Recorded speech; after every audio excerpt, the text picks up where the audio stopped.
Ah, bale. Bueno, Lander egin aurkezpentxo bat, lehenik?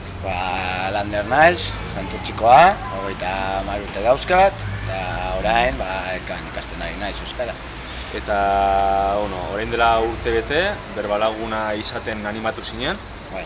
Eta Berbalagun hitza aipatzen badizut, zer bururatzen zaizu?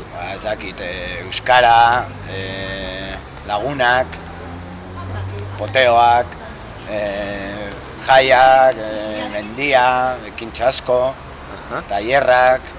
Eta gustura horietan? Bai, gustura, lagun onak egin dut eta egin ditut, eta oso gustora nago. Eta zergatik segitu nahi duzu aurten ere? Oso ondo nagoelako, da lehenengoa, eta gero, behar dut euskaraz hitz egitea, eta, ikasten ari naiz, eta horregatik, klaseak ikasten dudan gauzak, praktikan jartzeko.